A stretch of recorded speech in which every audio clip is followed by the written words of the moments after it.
Assalamualaikum warahmatullahi wabarakatuh. Saya M. Aldi Rizky dari kelas 1A AIK dengan NRP 1420210006 akan membahas bab 4, yaitu dasar-dasar akidah. Yang pertama adalah pengertian akidah. Menurut bahasa, akidah diambil dari kata aqadah yang berarti buhul atau mahkota. Dan secara istilah, akidah yaitu disebut dengan sejumlah kebenaran yang dapat diterima secara umum oleh manusia. Adapun secara syarak yaitu iman kepada Allah dan malaikatnya, rasul-rasul, kitab-kitabnya, dan kepada hari akhir, serta kepada qadar yang baik dan yang buruk. Akidah secara syarak dibagi menjadi dua, yaitu itikadiyah adalah hal-hal yang tidak berhubungan dengan tata cara amal, seperti itikad atau kepercayaan terhadap rububiyah Allah dan kewajiban beribadah kepadanya, juga beritikad terhadap rukun iman. Lalu yang kedua itu ialah amaliyah, yaitu segala apa yang berhubungan dengan tata cara amal, antaranya itu ibadah, zakat, puasa, haji, dan lain sebagainya. Lalu sumber akidah Islam itu berasal dari Al-Quran dan As-Sunnah, yang di dalam Al-Quran itu sudah jelas dan sudah pasti apa yang terkandung di dalamnya, dan As-Sunnah yang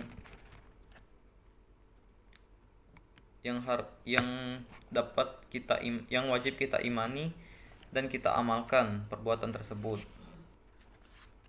Lalu ruang lingkup pembahasan akidah itu dibagi menjadi 4, yaitu ilahiyah, yaitu pembahasan tentang ilahi atau Tuhan yang berhubungan dengan Tuhan, seperti wujud, mukjizat, dan sebagainya. Yang kedua adalah nubuwah, yaitu berhubungan dengan Rasul Allah, kitab-kitab Allah, nabi, dan mukjizat, serta yang lainnya. Yang ketiga adalah ruhaniyah, yaitu yang berhubungan dengan metafisik, yaitu seperti jin, ruh, iblis, dan lain sebagainya. Lalu yang keempat adalah sam'iyah, yaitu pembahasan tentang segala sesuatu yang berasal dari Al-Quran dan As-Sunnah. Contohnya seperti kematian, hidup sesudah kematian, dan lain sebagainya. Lalu yang selanjutnya adalah tauhid sebagai landasan akidah, iman, dan Islam. Tauhid ialah meyakini keesaan Allah. Tauhid dibagi menjadi 3 macam, yaitu tauhid rububiyah, tauhid uluhiyah, dan tauhid asma wa sifat. Tauhid rububiyah yaitu meyakini keesaan Allah dalam segala perbuatannya, dan meyakini bahwa Dia sendiri yang menciptakan segenap makhluk. Lalu yang kedua itu tauhid uluhiyah, yaitu tauhid ibadah. Karena ilah maknanya ma'bud atau yang disembah, maka tidak ada yang disebut dalam doa kecuali Allah. Maka tidak ada yang dimintai pertolongan kecuali Allah Subhanahu wa taala. Dengan demikian, tauhid uluhiyah mengharuskan tauhid uluhiyah. Tauhid rububiyah mengharuskan tauhid uluhiyah. Lalu yang Yang ketiga itu tauhid asma wa sifat, yaitu beriman kepada nama-nama Allah dan tidak membanding-bandingkannya dengan sifat-sifatnya dengan tidak membanding-bandingkannya nama sifat itu terhadap makhluk ciptaannya, karena tidak sebanding dengan Allah Subhanahu wa taala. Lalu iman kepada Allah. Mengimani Allah itu dapat ditempuh melalui dua cara, yaitu dengan membaca ayat-ayat qauliyah dan membaca ayat-ayat kauniyah. Yang pertama itu ayat-ayat qauliyah. Bukti tentang adanya Allah telah dirisalahkan kepada manusia melalui para nabi dan rasulnya sejak Adam alaihissalam sampai kepada Muhammad sallallahu alaihi wasallam, yang menggaris ajaran akidah yang sama dan sejalan. Iman kepada Allah tidaklah cukup dengan hanya mengandalkan lisan saja, tetapi dengan niat, lisan, serta perbuatan itu harus untuk mengimani Allah Subhanahu wa taala. Ayat-ayat kauniyah adalah, dan yang kedua adalah ayat-ayat kauniyah. Ayat-ayat kauniyah adalah yang menjelaskan tentang fenomena alam sebagai bukti kekuasaan Allah yang di luar jangkauan manusia. Yang kedua itu iman kepada malaikat. Malaikat adalah makhluk gaib, halus, dan tidak dapat dilihat dengan panca indera kita. Dan malaikat tidak mempunyai hawa nafsu sehingga terhindar dari perbuatan dosa serta perbuatan yang salah. Lalu wujud malaikat itu tidak dapat dilihat, tetapi malaikat itu dapat menjelma menjadi seorang manusia.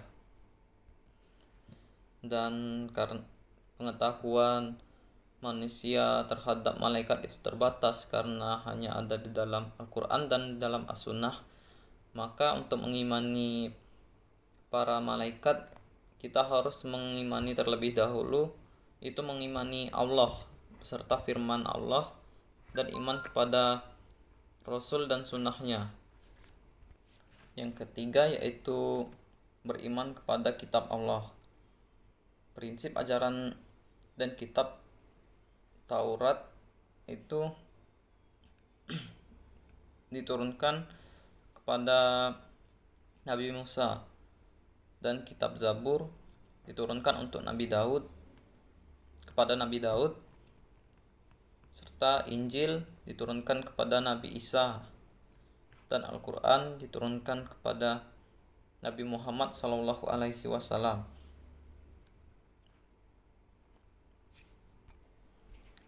Lalu kitab Al-Quran itu menjelaskan tentang pengetahuan yang tidak kita pahami melalui Al-Quran,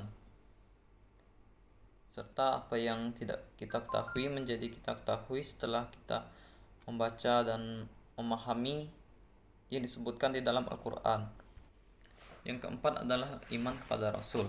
Rasul adalah manusia pilihan yang bertugas untuk menyampaikan yang menerima wahyu dari Allah untuk disampaikan kepada umat manusia agar lebih mengenal Allah dan mengetahui Allah serta beribadah kepada Allah.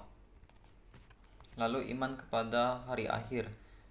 Hari akhir atau bisa disebut dengan kiamat itu adalah akhir dari seluruh kehidupan yang ada di muka bumi ini, yang mempunyai kehidupan akan mati, serta yang ada di bumi ini akan hancur. Lalu akan diciptakan yang disebut alam akhirat, yaitu alam setelah kematian.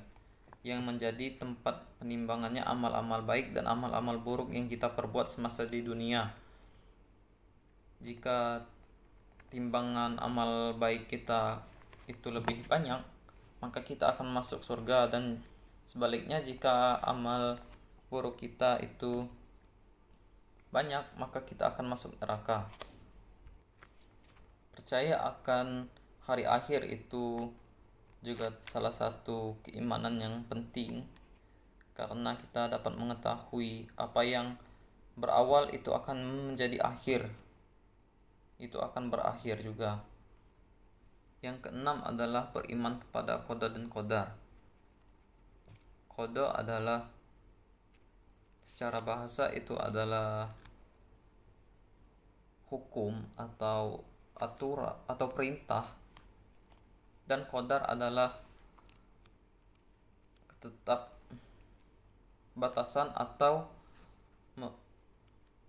menetapkan ukuran, atau dapat dibilang qada itu ketetapan yang belum terjadi, sedangkan qadar itu adalah ketetapan yang telah terjadi. Lalu yang selanjutnya adalah aplikasi tauhid dalam kehidupan sehari-hari.